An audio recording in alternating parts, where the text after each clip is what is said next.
Arratsaldeon eta ongi etorri gaurko saio berrira. Gaurkoan bi elkarrizketa izango ditugu hemen platoan, alde batetik. Irantzu Osinaga etorriko da gurekin hitz egitera, bera Irurtzungo Atakondoa ikastetxearen ama bat da. Eta bestalde, bigarren elkarrizketa bat izanen dugu. Jokin Orozko Etxeberria izanen dugu gurekin hemen platoan, bera Jala Nafarroa Palestinarekin elkarteko kidea da, eta uztailaren 6ko txupinazoaren inguruan hitz egingo dugu. Baina bitartean aztertu ditzagun betiko edukiak.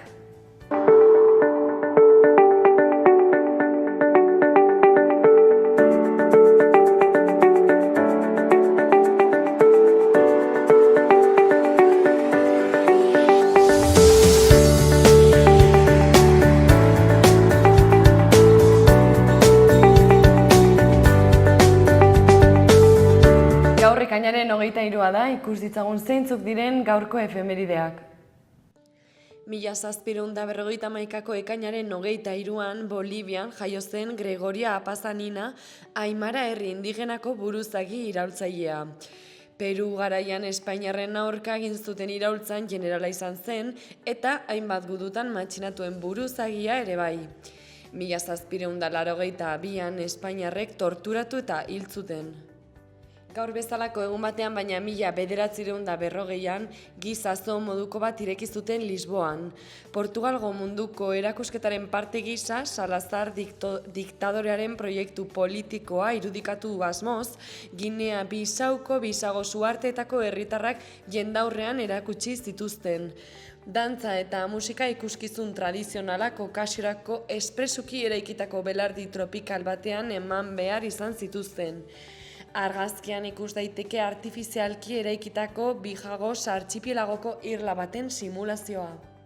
1983ko ekainaren 23an Itoitzeko urtegiaren eraikuntza lanak oztopatu asmoz, kamioiei herrian sartzea debekatu zien Longidako udalak. Udalbatzan erabaki zuten urtegiaren eraikuntzan ariko ziren makina eta hondamakinei bidea galaraztea. Erabakiak bazuen bere garrantzia, urtegira iristeko bide bakarra bertatik igarotzen baitzen. Era berean, Itoizko urtegiko lanak berehala gelditzea eskatu zuten eta Itoitzeko koordinakundeak Nafarroako hautetsiei egindako 24 orduko itxialdiaren deialdiarekin bat egin zuen alkateak. Longida herria azkenean urtegia betetzean urpean geratu zen. Argazkian Itoizko lanak 1984an. Eta bukatzeko 2002ko ekainaren 23an Israelek Zisjordania banatzeko harresia eraikitza onartu zuen. Gazako zerrendan bezala, palestinarrak beren lurraldeen barruan isolatu eta pixkanaka beren lurrak konfiskatuz. Nazioarteko justizia epaitegiak legez kanpokoa zela ebatzi eta eristeko agindu arren, entzungor egin eta hurrengo 2 hamarkadetan 700 kilometrotik gora eraiki zituen Israelek. Milaka protesta eta ekintza egin dituzte palestinarrek apartheidaren harresiaren aurka urteotan.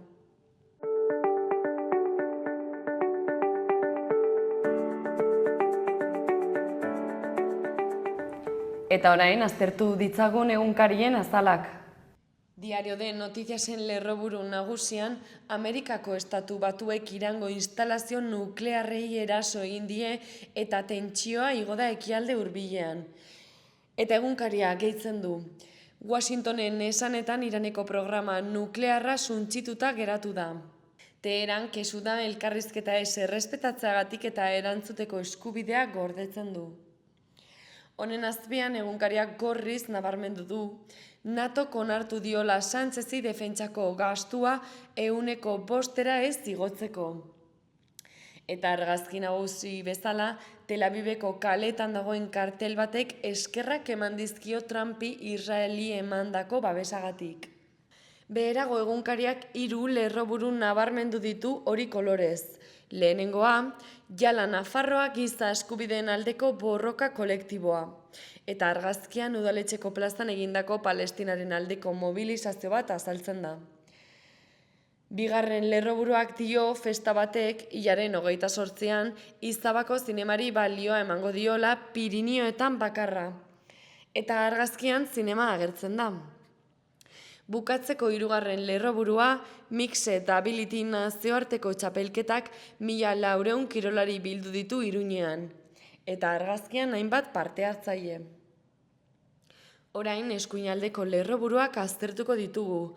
Alde batetik egunkariak nabarmendu du, Abalos eta Koldo gorenera itzuliko direla gaur, eta gehitzen du. Leopoldo Puente epaiaren aurrean agertzen diren bigarren aldia da, eta PPek koordinatzen dituen akusazioak espetxeratzea eskatzea aztertzen ari dira. Honen azpian Nafarroan 177 kable lapurreta izan ziren iaz. Kobrearen prezioaren igoera lapurretan jatorrian dago.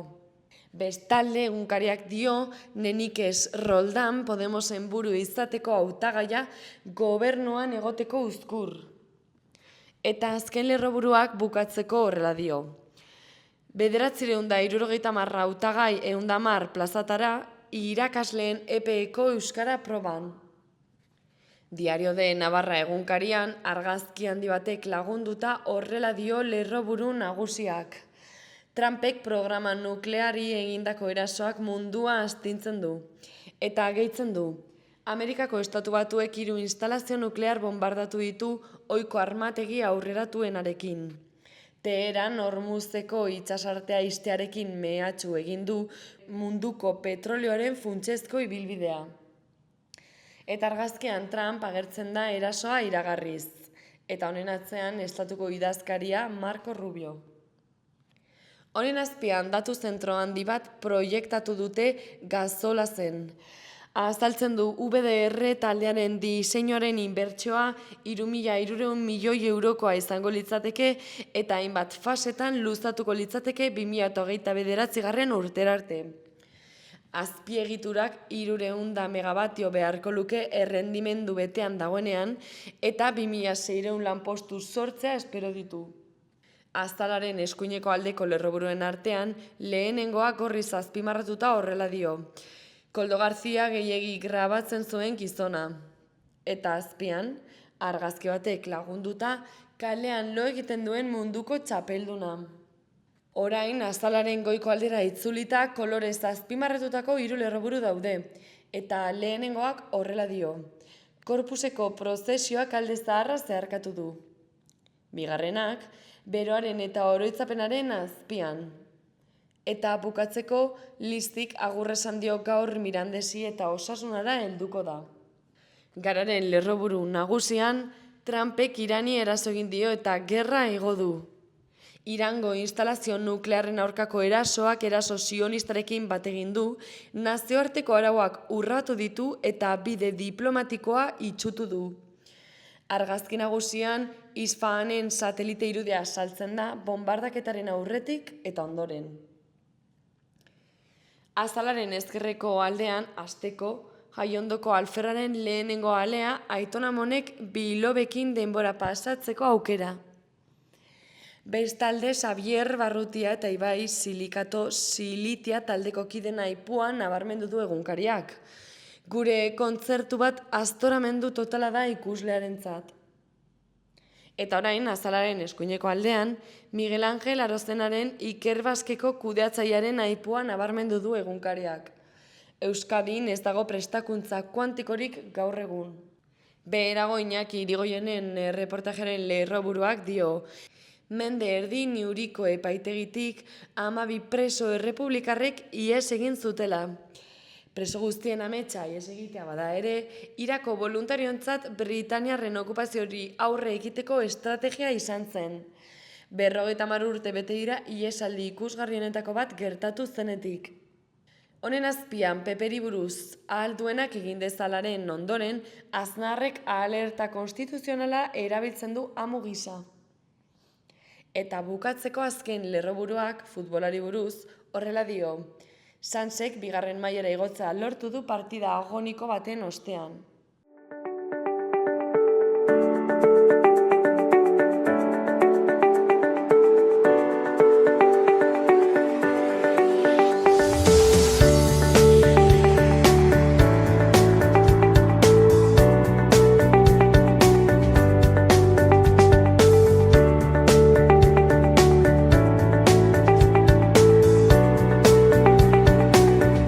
Gaurkoan, lehen aipatu dizuedan bezala, Irantzu Osinaga, Irurtzungo Atakondoa eskolatik etorri zaigu gaurkoan platora.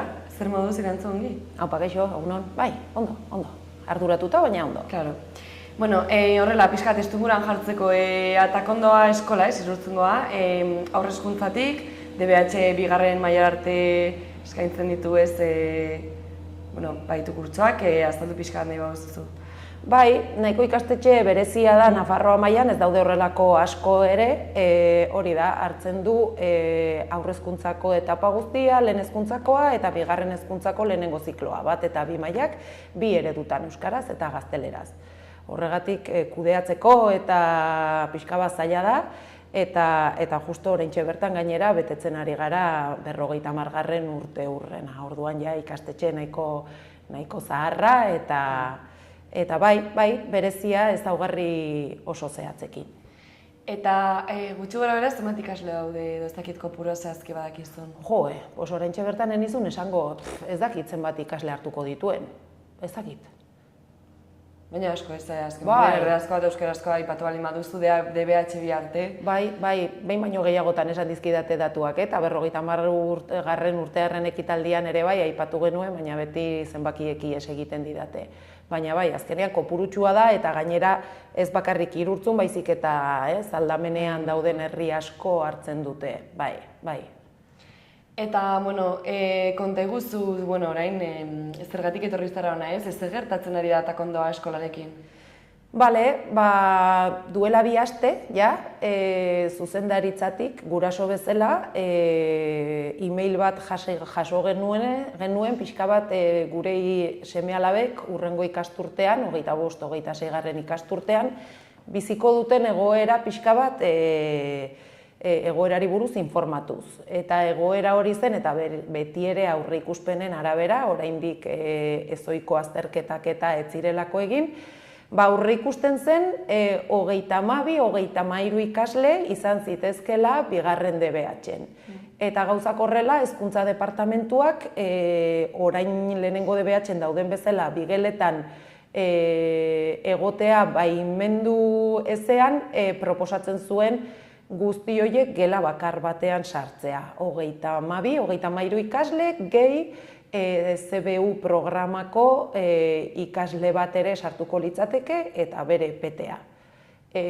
Hori, Atakondoa bezalako ikastetxe batean, eraiki nahiko zaharkitua dena, gainera, arkitektoa gustora geratuko zen egin zuenean, baina eraikin oso xelebrea da, gela nahiko txikiak dira, gelen forma ere bai, nahiko eta akustika edo insonorizazio nahiko eskasa ere bai, ez? Orduan, egoera hori ikusita gurasoak elkartzea erabaki genuen, eta nolabait hori gertatuko zena salatzea eta mugitzen hastea pixka bat posible izango litzateken egoera hori iraultzea eta lortzea orain lehenengo DBH-en dauden bezala, bigarren DBH-en bigelatan egotea. Orduan hori, oraintxe baude bigela ezberdinetan, zergatik ematen da erabaki hori ez, hezkuntza departamentutik hurrengo kurtsoan gela bakarra izateko? Aurreikuspenak direlako, eta oraindik aurreikuspenak moldatu daitezkenez, aurreikusten zen lehenengo DBH-en bertan ikasle batzuk suspenditzea, baina baita ere aurreikusten zen bigarren DBH-etik ere baton batek suspenditzea. Hortaz, ez dugu lertzen zer dela eta aurreikusten zen hori. Behar bada, guztiaren arrazoia izan edo egon daiteke, pixka bat apirilean sinatu zen, sindikatuekin hezkuntza departamentuak sinatutako itun horretan, non aipatzen zen ratioen jaitsierarekin batera errepikatzaileek eluketela kontatuko. Hartzen diogun zentzu bakarra hori da. Kontua zen hori, ratioak edo errepikatzaileek ez zenbatzea ratioen jaitsierarekin batera emango zela, eta gurean oraindik 26-27 ikasturtera arte etzen eman behar ratio jaitsiera hori, 30-tik 28-ra, hortaz errepikatzaileek ere zenbatu beharko lukete. Hori da pixka batez, iruditzen zaigu beraien logikan aurre ikusi zutena, kontua da, egoera pixka bat aldatu dela ordutik hona, aurreko aste duela 2 aste hori jaso baldin bagenuen ostiral honetan, pasaden ostiral honetan eskolatik aipatu ziguten, eta hori ere behin-behinekoa da, oraindik erreklamazioak egon daitezke eta behar bada gertaliteke, nahiz eta ez den oso probablea izango. Justo berreskurapenak egin ondoren eta ebaluazio saioak egin ondoren, aurkitzen gara, ematen duela behar bada 30 ikasle izango direla, 30 ikasle gehi UCB edo CBU programako neska hau saio batzuetan sartzen dena bere petearekin. Hortaz, oraintxe bertan egoera hori da, berez legedian sartuko ginateke, 30 hori izan ere oraindik ratioaren jaitsiera 28ra gurean ez da emango, eta egoera horretan egongo ginateke, berez legalki izan daitekela ez 30ko hori onartzea. Kontua da, guretzat ez dela bakarrik legea begiratzea, baizik eta testu ingurua, ez? Esan dudan bezala eta kondoa bezalako ikastetxe horren ezaugarriak aurreko astean pixka bat herriari eta jendeari pixka bat erakusteko nola izango litzateken 32 mai eta aulki gelatxo batean sartzea, irakasle, gurasoak sartu ginen, 32 mai eta aulki jarri genituen, motxilak eraman genituen, da antxe eseri ginen, argazkiak badaude, eta barbaridade batzen, gelan etzegoen tokirik apenas mugitzeko, egon alizateko, erabat beteta zegoen, zarata, zalaparta, ikaragarria zen. Argazki horri 2 mai kentzea izango litzateke bakarrik orain aldatuko litzatekena. Gainera kontutan hartu behar da ere bai, Hezkuntza Departamentuak gordetzen duen beste karta bat dela matrikula bizia deitzen dena, eta horrek esan nahi duena da ikasturtean zehar 110 ez, 4 ikasle gehiago gehitu litzatekela, baldin eta beste ikastetxe batetik etorriko balira, beste herri batetik Irurtzun azkenean gainera jende dexente hartzen duen herri bat da, etorkin asko daude, mugimendu dexente daude, eta gertaliteke 30 horietatik gehi CBU programako neska horri gehitzea, 2, 3 edo eta 4 ikasle berri orduan. Naiz eta legezkoa izan daiteken oraintxe bertan bizitzea tokatzen zaigun egoera ez da bidezkoa, eta inolaz ere 30 ikasle gehi beste ikaslea hau eta bere petea hain klase txikietan eta hain insonorizazio eskasarekin ez da bidezkoa. Eta oso larria dela iruditzen zaigu, eta kalitatea eta ekitatea inolaz ere lortuko ez duen egoera bat izango litzateke gure seme-alabentzat. Claro, horren aria pixka bat aipatu duzu bai lekua, bai zarata, zer gehiago kezkatzen zaitu uste zuei guraso bezala ez zuen seme-alaben heziketan? Justo ez, emango zaien kalitatea, azken batean egon ginen zenbaketak egiten 50 saioko edo minutuko saioak kontutan hartuta eta irakasleak ez badu masterclass horietako bat ematen ez badu pasatzen saio osoa hitz egiten bera bakarrik, 32 ikaslekin zenbatuta pixka bat irakasle bakoitzak edukiko luke minutu bat eta minutu terdi arreta pertsonala eman alizateko bakoitzari. Orain 30ekin, 32ekin beharrean, 30ekin minutu bat 6 uste dut ateratzen zela, ez? Eman dezakeen arreta. Hortaz, kontutan hartzen baldin badugu klase batean dagoen aniztasuna, egon daitezken erroldak, TDAH, dislexiak, trastorno desberdinak, erroldarik gabe dauden ikasleak ere bai, beraien berezitasunak dituzte, irakasle batek naiz eta gogo, nahi eta profesionaltasun handia izan, ez ditu baliabiderik izango hainbeste pertsona hartu alizateko. Gainera behar bada, aztu zait komentatzea, baina CBU programatik sartzen den neskak arazo motorikoak ditu, mugitzeko arazoak ditu, eta baita krisi epileptikoak jasaten ditu, kasko bat eraman behar du, koltxoneta bat behar du, eta ez dago tokirik. Hortaz, iruditzen zaigu ez dela bermatuko inolaz ere gure seme-alabek benetako kritikoak izateko, herritarronak izateko eta behar den hezkuntza mota bat, eske naiz eta irakasleak nahi duen ere ezin izango da. Hor egongo den zalaparta, hor egongo den giroa, ja aurten gatazka batzuk sortu baldin badira, 16 izan da klase batean, hurrengo urtean 30 batera, 13, 14 urtekin, basakeri hutsa da. Adibidez, aipatu duzu, aurreko astean argazki bat egin zenutela ez pixka zabaltzeko, zer nolako mobilizazioak egin dituzue egun hauetan zehar? Bai, hori egin genuen Atakondoa komunitate osoari deialdia, eta hori lehenik eta behin argazki salaketa bat egin genuen goizean. Orain, arratsaldean atera genuen, geletan atera genuen argazki hori ere pixka batez, azkenean ikusten duzunean horrelako irudi gordin bat, teorikoki esatea baino ez, bizi daiteke zer den.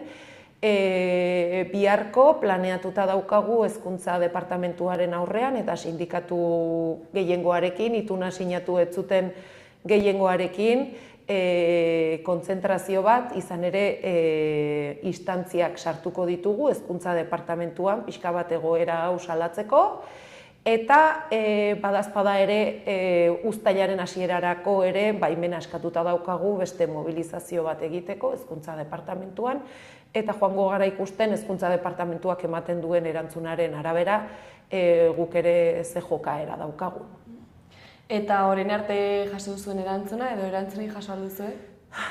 Ez, guk ez dugu, saiatu nintzen aurreko astean Alberto Gilekin, ikuskarien zuzendari jaunarekin hitz egiten, ez dakitzen batetan deitu dudan ja, idazkariak suposatzen dut hartuko zidala, abisua pasatzen ziola esaten zidan idazkariak, bitan esan dit hori, baina ez dugu erantzunik jaso.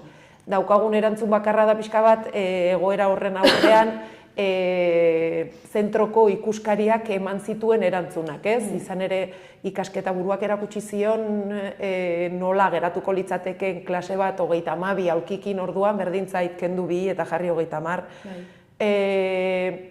Eta ikuskariari ere ez, arreta deitu zion, hainbeste aulki eta mai hor sartuta egoteak. Erantzuna izan zen behar bada armairuak kendu zitezkela toki pixkatxo bat gehiago egiteko, ez? Horri behar bada ez, erantzuna da, armairuak entzen baldin baditugu, ez? Eta ikasketa buruak ala esan zion, nun sartuko dituzte behar duten material guztiak. Asar dezatela mai azpian eta gero egunero etorri eta joanean eraman eta ekarri dezatela behar duten material osoa. Komentatu zionean, elkarrekin zegoen gertutasun hori zenbaiak ondo-ondoan daude azterketei begira, arazoak sor litzakela, eta erantzuna izan zen, egin ditzala, irakasleak 4 eredu desberdin, eta jazta irakasleak dagoeneko hainbeste ikasleekin lan gutxi eukiko balu bezala. Giroaz, pixka bat aipatu zionean, ze motatako giroa emango den hainbesteko gertutasuna, hainbesteko pilaketa edo masifikazio horrekin aingela txikietan, begira, parteak eta espulsioak, kaleratzeak, oso neurri pedagogikoa ere bai, eta aipatu zuenean ere neska CBU-ko neska honen egoera, eta bere berezitasunak, behar bada igual irten bidea izan liteke beste klase batean integratzea. Neska hau aurreko ikasturtean etorri zen, Atakondoara lehenengo aldiz, kostazitzaion gainera tensioarekin bere krisialdiak areagotu egiten dira.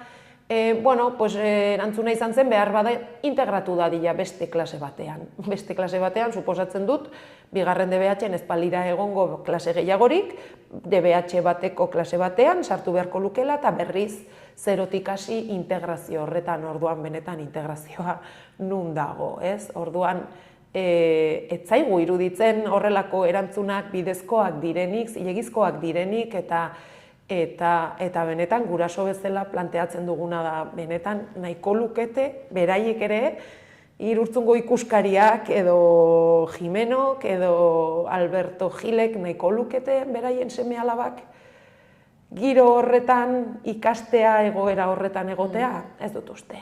Ez dut uste inork nahiko duenik eta guk ere ama guraso bezala ez genuke nahi gure seme-alabentzat horrelako zerbait. Claro. Eta baikor mantentzen zarete gertatuko denarekin esan nahi dute. Aurre ikuspenekin, baikor mantentzen zarete uste duzu lortuko duzuela aldatzea? Bai, baikortasuna mantendu behar da, bai ala bai, eske azkenea, beti ateratzen zaiguna da, eske ez bada horrela gaixoak. Gaixoak, bai gure seme-alabak, klaro, noski gu guraso bezala, gure seme-alabengatik, baita irakasleen gandik ere bai, ez? Esaten duzu, eske benetan, 30 gehi CBU-ko neska hau, gehi bere petea, gehi sartuko balitzazkeneko momentuan besteren bat, benetan, iruditzen zaigu, pasako dena, seguruenik ez, gatazkak, liskarrak, arazoak, hezkuntza eskasa erabat, ez irakasleak hala nahi duelako, baizik eta egoerak horrela gintzen duelako, eta nik nirean badakit, seguruenik nire semeak ez, askotan ez duela joan nahi izako. Eta aurten adibidez ez zaio pasatzen, kontent joaten da, kontent, azterketak eta daudenean, edozein ikasle bezala pereza ematen dio, baina gustora dago eta kontentu dago badakit hori hurrengo ikasturtean ez dela horrela emango eta arazoak egunerokotasunean izango direla, hortaz baikor mantendu beharra daukagu bai ala bai, naiz eta badakigun hezkuntza departamentuak askotan pertsonak eta egoerak baino zenbakiak ikusten dituela honen atzetik eta hezkuntzak ezin du izan inolaz ere errentagarria. Hezkuntza azkenean inbertsio bat izan behar du, Nafarroako etorkizunaz ari gara, seme-alabez ari gara, eta benetan egoera bidegabe honetan baikor mantendu beharra daukagu bai ala bai. Esperantza beti noski hor dagoela, bestela ez genuke mobilizaziorik egingo. Eta irantzu bukatzen joateko, ez dakit azkeneko mezu bat bidali nahi diozun ikusleari? Nik pentsat bai oso garbi daukadana da eta oso edatuta daukagu gizarte honetan ematen duela ezin dela ezer aldatu, ez dugula indarrik egoerak iraultzeko eta inmobilismo hori askotan edo ezkortasun hori aldatu beharra daukagula. Eta mobilizaziorik gabe eta borrokari gabe, borrokatuz behar bada ez dira gauzak lortuko, baina etxean gelditzen baldin bagara, hortan seguru ez dugula ezer lortuko. Hortaz, deia hori da, ez? Benetan sinistu beharra daukagun indarrean eta batez ere egoera bidegabe hauen aurrean ezin garela ezer egin gabe gelditu eta behintzat bai ez, gustatuko litzaidake benetan ez kontzientzia hori edo horri ekitea berriz eta benetan sinistea indarra daukagula eta benetan ez leloak eta helburuak bidezkoak direnean alde guztiak egin beharra daukagula horri pixka bat aldatzeko eta batez ere hezkuntzaz ari garenean. Honekin bukatutzat ematu dute elkarrizketa irantzu, eskerrik asko etortzagatik eta guztia ongi azaltzagatik ikusi beharko dugu ez, zer gertatzen den. Espero dugu behintzat egoera buelta ematea, hezkuntza departamentuak berriz pentsatzea eta gure seme-alabak hurrengo urtean ikasturte polita eta ekitatibo eta kalitatezko bat lortzea, mi esker zabaltzeagatik. Mi esker zuri.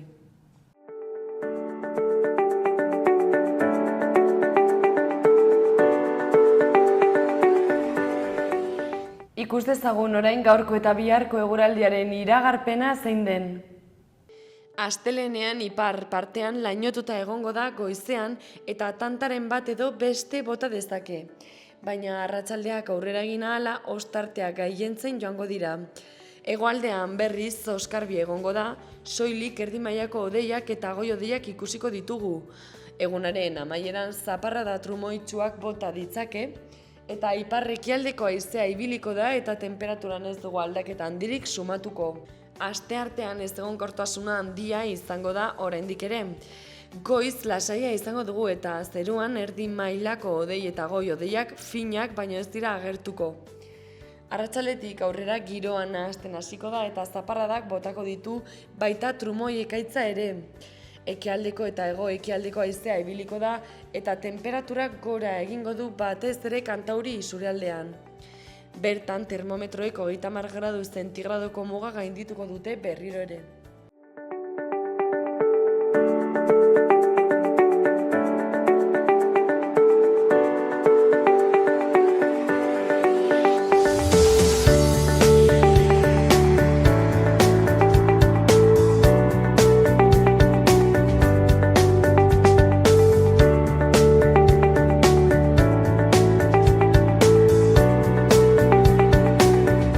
Lehen aipatu dizudan bezala, gaurkoan hemen platoan Jokin Orozko Etxeberria daukagu, jala Palestina Nafarroaekin plataformatik datorrena. Egunon Jokin, zer moduz? Ongi, mila esker egunon. Azteko, zorionak, hautatuak izan zaretelako, jala Palestina Nafarroa hautatua izan da, San Ferminetako txupinazoa botatzeko, horrela, labur-labur, nola jaso zenuten albistea? Beno, alaitasun handiz, egia da oso positibotzat jogo genuen egindako lan guztia, bai Iruñeko eta Nafarroako jendeagatik guregan sinestu dutelako eta nahi zutelako hau elkartasun irudi bat eman, plataforma globala den txupinazoa, San Ferminetako txupinazoa botatzeko, eta Palestinarekin elkartasun hori adieraztea plataforma honetan. Oso ongi. Geroxeago hitz egingo dugu luze eta sakonez txupinazo honi buruz, baina hasteko pixkat testuinguruan jartzeko eta ez dakienari aipatzeko kontatzeko pixka bat, zer da jala Nafarroa Palestinarekin? Bai, jala Nafarroa bada Palestinarekiko elkartasun plataforma bat. Plataforma honetan badaude bai mugimendu sozialetan eta murgiltzen diren ekintzak, adibidez manifestaldien bitartez, baina gero ere hauek dira erakunde eta erakunde ezberdinen plataforma handi bat. Orduan, bertan badaudela adibidez erakunde sozialak, baina gero ere partidu politikoak eta bar.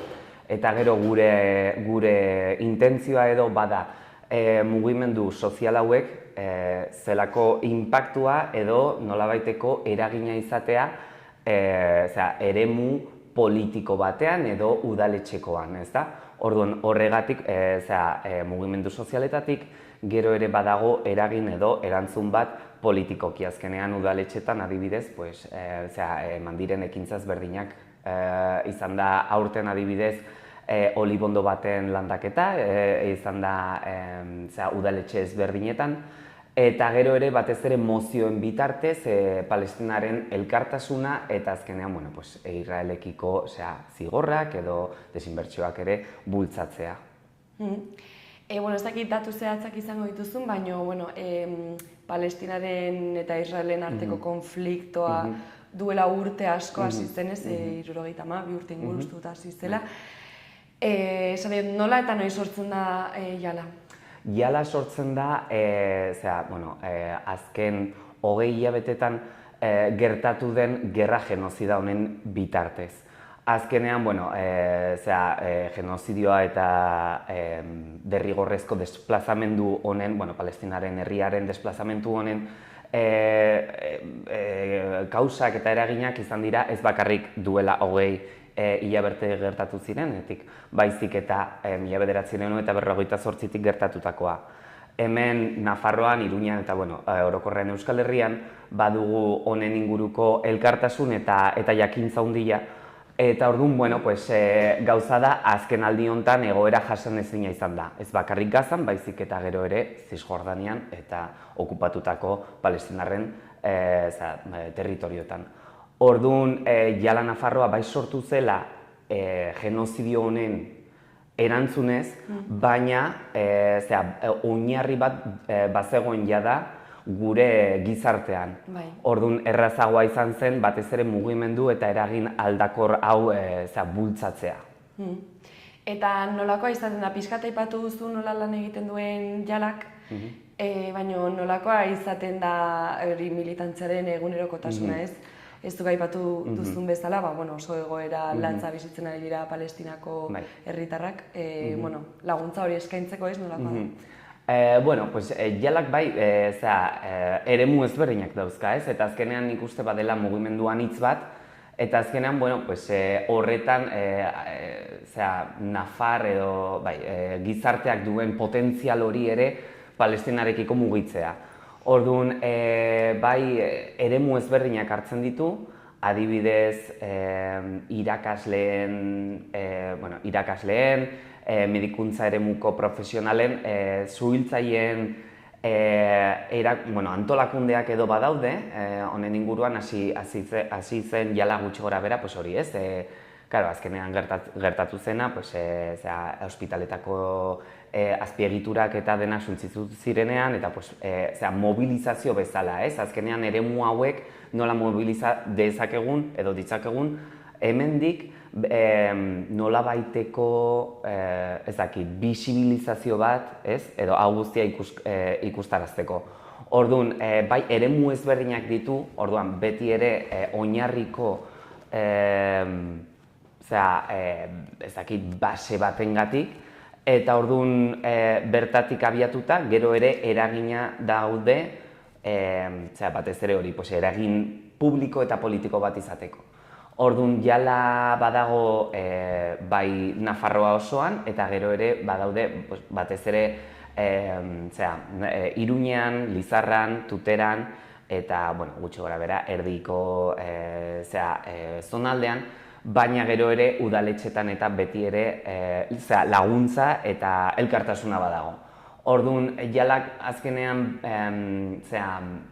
oso ezakit ez, eremu ezberdinetan funtzionatzen du beti ere oinarrietatik, gizartetik abiatuta eragin bat izateko, eragin politiko bat izateko. Komentatu dut hori, suhiltzaileena, irakaslena, medikuntza eremuko profesionalen mobilizazioiek ikustaraztea, batez ere bisibilizatzeko guztia, eta gero ere honek ere izateko eragin bat sozialki eta politikoki. Eta nola ematen da Palestinaren eta jalaren arteko harremana? Bai, harreman bat badago, bertan mugimenduan dauden pertsonen artean eta elkartasuna eta azkenean elkar ezagutzen dute. Orduan beti ere badago lotura hori. Orduan Palestinatik adibidez etorriak izan dira hitzaldiak ematera bai abokatuak etorri ziren, hori giza eskubideen aldeko abokatuak. Gero ere duela gutxi izan genuen kondestableen beste hitzaldi bat Jerusalenen, ekialdeko Jerusalenen erakunde baten presidentea edo bertako egoera pixka bat azaltzeko, orduan lotura pertsonal eta profesional hauen bitartez, gero ere aukera dugu bertako egoera bertakoek ere kontatzeko. Eta orduan, azkenean horrek ere lotura handiagoa ematen du, zentzu handiagoa eta elkartasun handiagoa. Claro. Eta, orain pixkat ez, oso ongi azaldu diguzula nola funtzionatzen duen jalak ez, txupinazoaren arira, nola sortzen da, edo nondik dator hori zuen buruak orkesteko erabakia? Azkenean San Ferminetan, hori da, ez? Munduarekiko dugun lehiorik ikusgarriena edo. Eta azkenean jalak egin duen lana eta ekintzak eta esfortzua nolabait ez saritu baizik eta ikustarazi nahi genuen, ez? Eta azkenean, gure burua aurkeztu eta aurkeztu ginduten. Orduan, hori beti ere, aurkezten zara eta ez dakizu inoiz, baina azkenean, ikusi dugu gizarteak, Iruñeko gizarteak kasu honetan, baina nik uste Nafarroa osora ere edagarria dena, elkartasun hori azaleratu digutela, eta beraiek aukeratu dute guk izatea, beti ere guk edo, aurkezten zaituzte, baina, azkenean bada Iruñeko gizartearen eta sozietate honen zer egina, nork bota nahi duen adieraztea. Aipatu duzu San Ferminak direla gian hemen Iruñan ez munduari zabaltzeko leiho handi bat. Zuk uste duzu borrokak, hobeto esan da, jaiak baduela borrokarako lekua eta garrantzitsua da hori zuretzako? Bai. Eta are gehiago hemen, ez da, beti ere izan dugula borroka kutsu hori eta oinarri bat badagoela. Azkenean San Ferminak, mundurako leiho garrantzitsu bat da, baina azkenean San Ferminak herrikoiak dira, ez? Iruñeko jendekoak, Nafarroko jendekoak, Orduan, beti ere badago borroka bat eta beti nahi dugula guk adiraztea nola nahi ditugun San Fermin horiek. Bai? Eta azkenean Palestinarekiko elkartasuna bada beste adierazgarri bat, nahi dugun bezala, adibidez, San Ferminak herrikoiak egotea, biolentziarik gabekoak, eraso sexistari gabekoak, eta kasu honetan ere Palestinarekiko elkartasun handia izatea. Eta ez bakarrik gure gizartean badagoelako, baizik eta hau ja beste, pauso bat ematea honen aldeko. Eta, bueno, irabazleak izan zarete, hautatutakoak, botoei dagokionez, inoiz baino parte hartzerik handiena eman da, Txupinazoaren botoetan, hautaketan, eta gainera, Jala Nafarroa Palestinarei emandako botoak izan dira 53%. Bai. Zuretzako horrek zer esan nahi dauka? Pues, azkenean, elkartasuna adirazi egin dela, eta nik uste ez, edo pentsatu nahi dut boto masibo hauek izan direla, batez ere jendeak nahi zuelako hau ere azaltzea eta hau adiraztea. Mundu artean, orain badagoen egoerari aurre egiten, beti ere Iruñeko gizarteak nahitzun hori adierazi. Eta gu bagara azkenean horren erantzule. Oso pozik gaude eta bihotzez eskatzen dugu botoa eman duten guztiei. Eta galdetu behar dizut, egunerokotasun batean mobilizazio asko daude Palestinari elkartasuna adierazteko. Kasu honetan Txupinazan hori ikusi da herritar askok nahi zutela zuek botatza. Baina nola ikusten duzu benetan egunerokotasun hori Iruñean, Nafarroan? Nola ikusten dituzu mobilizazioak eta mugimendua herritarren partetik? Claro, beti ere mobilizazio sozialek badute nolabaiteko egoerako momentu bat, ez da? Gauza da momentu honetan izan zen gerra genozida hau hasi zenetik, hala ere beti ere badago oinarriko edo sukaldeko lan bat, ez da? Beti ere gutxinaka adierazten dena, eta ez bakarrik adibidez jakintzaren inguruan, elkartasunaren inguruan, eta gero ere adierazpen hori nola kaleratzen den, ezta? Beti ere bisibilizazio horren inguruan behar delako. Orduan, adibidez, hemen ematen dugula,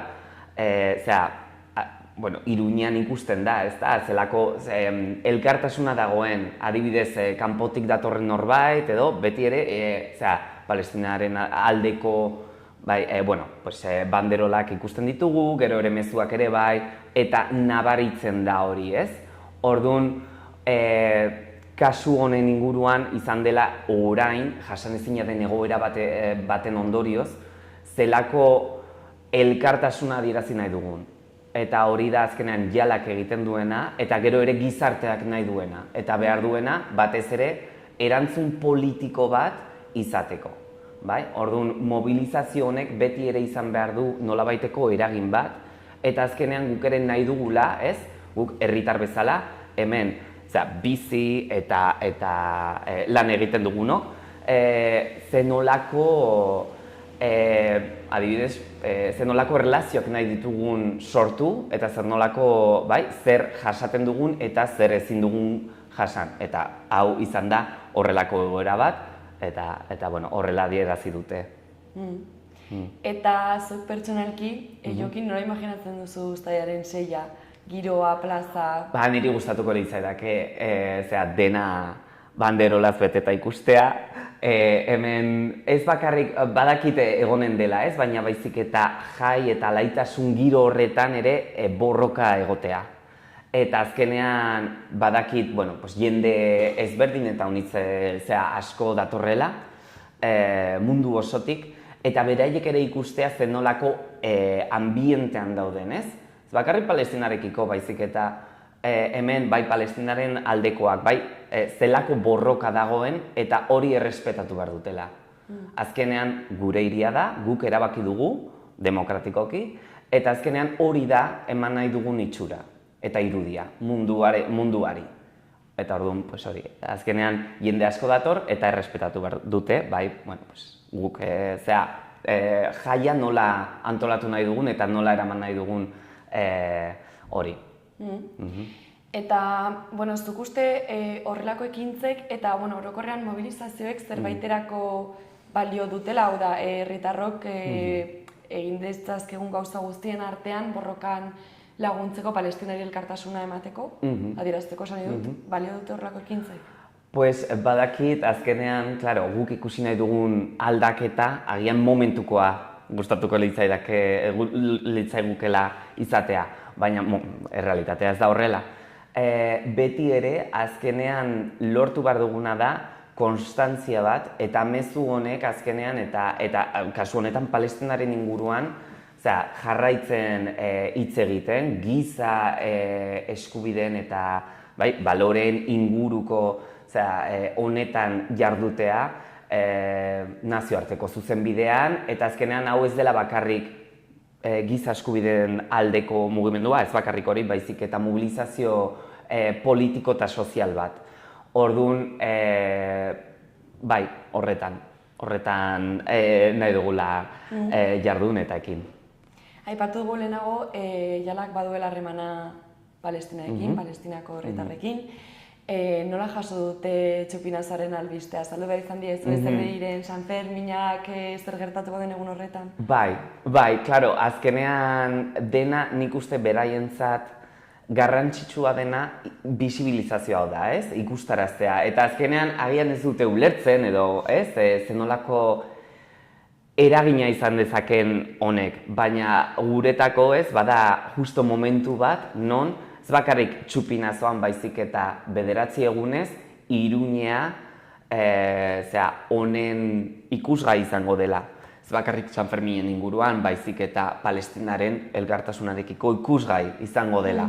Orduan, beraientzat beti ere publikoak eta munduan gertatzen edo elkartasun mugimendu hauek oso garrantzitsuak dira. Azkenean beraiek jasatzen eta pairatzen ari diren egoera 76, 77 urtez, jasan ezina izan delako.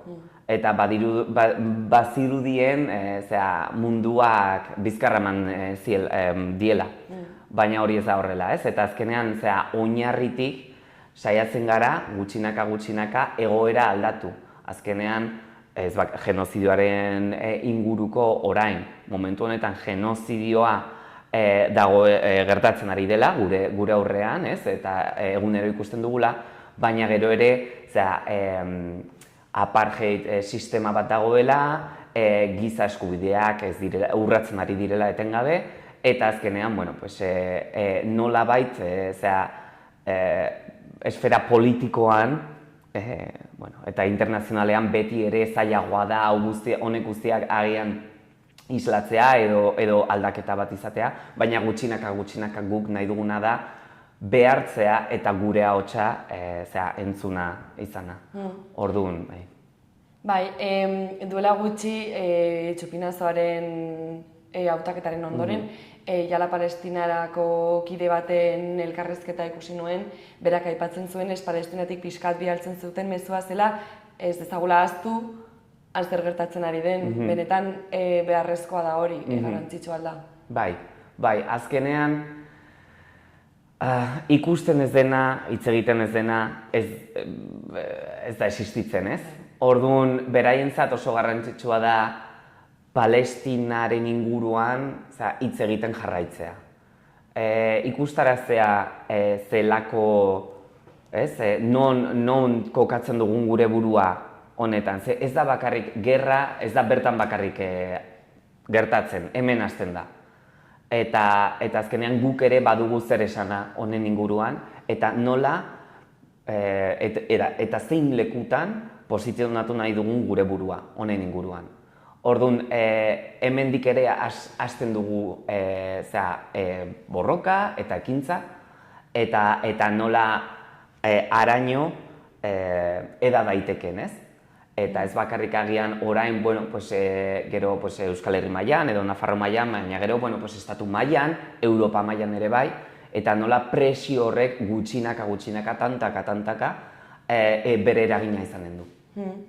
Ba, Jokin, elkarrizketa bukatzen joango gara, orduan amaiera emateko, ez dakit mezu bat bidali nahi diozun ikusleari. Bai, bueno, lehenik eta behin eskerrak eman, bai, bozka emandako guztiei, eta gero ere jarrai dezagun gure borrokan, beti ere azkenean mobilizazio eta ekintza guztietan ere parte hartzea animatzera, bai, ze azkenean badakit, baina azkenean San Fermin hauek izan ditzatela Palestinaren elkartasunarekiko ikusgai, ez? Eta ikuspuntu bat, ez bakarrik gure herrian, gure hirian, baizik eta mundu mailan. Orduan, hori, jarrai dezagun borrokan eta jarrai dezagun Palestinaren inguruan elkartasuna adierazten eta hitz egiten honen inguruan. Oso ongi. Bueno, hasieran esan dizuan bezala zorionak, lortu denagatik, eta egiten duzuen lanagatik ere bai eskerrik asko, eta ona etortzagatik. Bai, mila esker zuei.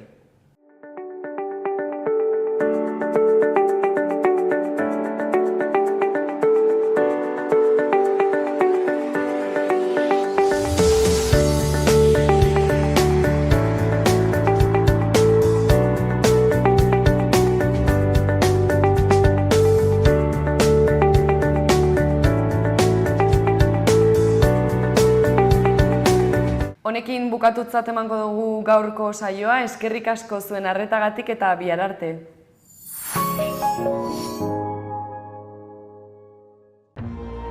Gobierno de Navarra. Nafarroako gobernua.